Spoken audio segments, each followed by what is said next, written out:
আসসালামু আলাইকুম রহমতুল্লাহি ওয়া প্রিয় এইচএসসি 2025 ব্যাচ, সবার একটা খুবই কঠিন বিষয় হচ্ছে যুক্তিবিদ্যা প্রথম পত্র। ভাই, যুক্তিবিদ্যা এমন একটা সাবজেক্ট ভাই, প্রথমে তো মনে করছিলাম কত সহজ, নিয়ে তো ভাই ঠেলায় পড়ে গেছে, কিচ্ছু বুঝতেছি না। এখন আবার ভাই সামনে এইচএসসি ফাইনাল পরীক্ষা জুন মাসের শেষ সপ্তাহে, আমি কেমনে পড়বো আমি আসলে ভাই বুঝতেই পারতেছি না। আপনি যদি আমার একটু সাহায্য করতেন ভাই, খুব ভালো হইতো। এই যে চলে আসছি যুক্তিবিদ্যা প্রথম পত্রের ফাইনাল সাজেশন নিয়ে। যা বলবো যদি খাতায় কলমে লিখো তাইলে বলবো, নাইলে বলবো না। খাতা কলম নিছো, যদি নিয়ে থাকো তাহলে লেখা শুরু করো। 1 নাম্বার দেখো, তোমাদের 1 নাম্বার আরোহ অনুমান পড়তে হবে। অনেকের প্রশ্ন, ভাই আরোহ অনুমানটা আবার কি বিষয়? আমি জানি তুমি পড়ো নাই, এই জন্যই পড়বা। দেখো আরোহ অনুমানটা আসলে কি জানো? আরোহ অনুমানটা হচ্ছে, দেখো যেমন তোমার আব্বা কি মানুষ, তোমার আব্বার আগে কে ছিল? তোমার দাদা, সেও কি মানুষ। তার আগে কি ছিল? তোমার দাদার বাপ, মানে তোমার বড় আব্বা, সেও মানুষ।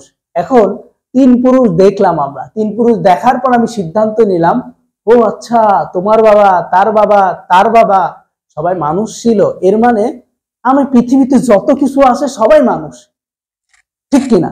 তাহলে এই যে আমরা একটা সিদ্ধান্ত নিলাম, এটাই হচ্ছে আরোহ অনুমান। যেমন তোমার বাবা মারা গেছে, তার দাদা, তোমার বাপের বাপ মারা গেছে, তার বাপ মারা গেছে। এখন তুমি বললা যে আমি দেখছি আমার বাবা মারতে, আমি দেখছি আমার দাদারে মরতে, আমি দেখছি আমার দাদার বাপেরও মরতে, এর মানে আমি সিদ্ধান্ত গ্রহণ করলাম যে পৃথিবীর মধ্যে যারা আছে সবাই মরণশীল। তো এটাকে বলা হচ্ছে আরোহ অনুমান। অনেক কিছু দেখে সিদ্ধান্ত, অনেক কিছু দেখে সকল কিছুর মধ্যে আনার একটা সিদ্ধান্ত, সেটা হচ্ছে আরোহ অনুমান। এটা হচ্ছে একটা বড় অনুমান। কি ভাই? আরোহ অনুমান হচ্ছে একটা বড় অনুমান, ঠিক আছে? সেটা মাথায় রাখবা। দেন 2 নাম্বার, তাহলে এখান থেকে আমাদের একটা সৃজনশীল মাস্ট আসবে, কোনো কিছু বলা যাবে না, অবশ্যই আসবে।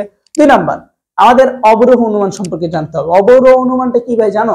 প্রথমেই বলবো যে সকল মানুষ হয় মরণশীল। কি বলবো?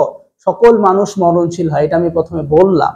বলার পর আমি এখন বলতেছি, এই দেখ রাকিব একজন মানুষ, সেও কি একদিন মারা যাবে। রাকিবের বাবা একজন মানুষ, সেও কি একদিন মারা যাবে। রাকিবের দাদাও একজন মানুষ, সেও কি একদিন মারা যাবে। তাহলে আমি সিদ্ধান্ত নিলাম, যেহেতু রাকিব মারা যাবে, রাকিবের বাবা মারা যাবে, রাকিবের দাদা মারা যাবে, সুতরাং পৃথিবীর মধ্যে যত মানুষ আছে সবাই মারা যাবে। তাহলে প্রথমে বড় ছিল, আস্তে আস্তে ছোট হচ্ছে, সেটা কি? অবরোহ অনুমান। সেটা কি?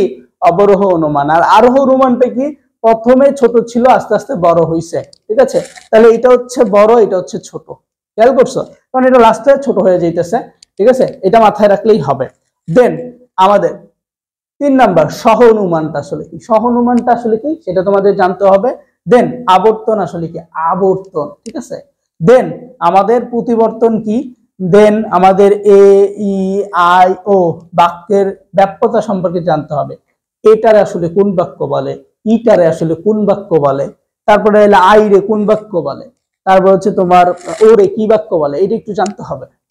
যে কে সদার্থক বাক্য বলে না, তারপর হচ্ছে ই কে নয়ার্থক বাক্য বলে নাকি, এরকম জানতে হবে তোমাদের। দেন 7 নাম্বার, জাত্যার্থ এবং ব্যাক্যার্থ, বিধেয়ক এবং বিধেয়ক সম্পর্কে জানতে হবে।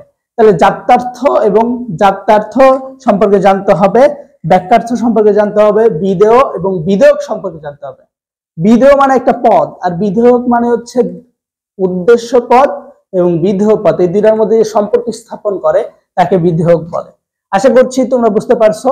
যে যাদের প্রস্তুতি খুব খারাপ, যারা বুঝতে পারো না যে আসলে এখন তো আপনি টপিক দিলেন, বাট এখান থেকে আমি কি পড়বো, জ্ঞানমূলক কি পড়বো, অনুধাবন কি পড়বো, এমসিকিউ কি পড়বো, সৃজনশীল কি পড়বো, এরকম যাদের যাদের চিন্তা আছে, এই যে দেখো এখানে লেখা আছে পিডিএফ। কি লেখা? পিডিএফ। পিডিএফ মানে কি? অবশ্যই একটা সাজেশন শিট এখানে। সেই পিডিএফটার মূল্য 140। কত? 140। এই যে 140 টাকার পিডিএফটা, এটা পাবা কোথায় জানো? এই যে হোয়াটসঅ্যাপ নাম্বারটা দাও আছে, এই নাম্বারে নক করবা। হোয়াটসঅ্যাপে নক করলে টাকা পাঠাইলে পিডিএফটা পাওয়া যাবে। আর পিডিএফ এর মধ্যে জ্ঞানমূলক, অনুধাবন, সৃজনশীল, এমসিকিউ সবই আছে। সুন্দর করে বের করবা, বের করে পড়া শুরু। আর কেউ ঠেকাইতে পারবো না, যেহেতু সময় কম। শুধু লিখবি, পড়বি, আর কারো দিকে তাকানো, কোনো বন্ধুর লাগে গল্প করার দরকারই নাই তোর, তুই শুধু পড়বি আর পড়বি, ঠিক আছে? আশা করছি বুঝতে পারছো। তাহলে আমরা আমাদের এই জিনিসটা বুঝতে পারছি সবাই? জি বুঝতে পারছি, ঠিক আছে। আচ্ছা।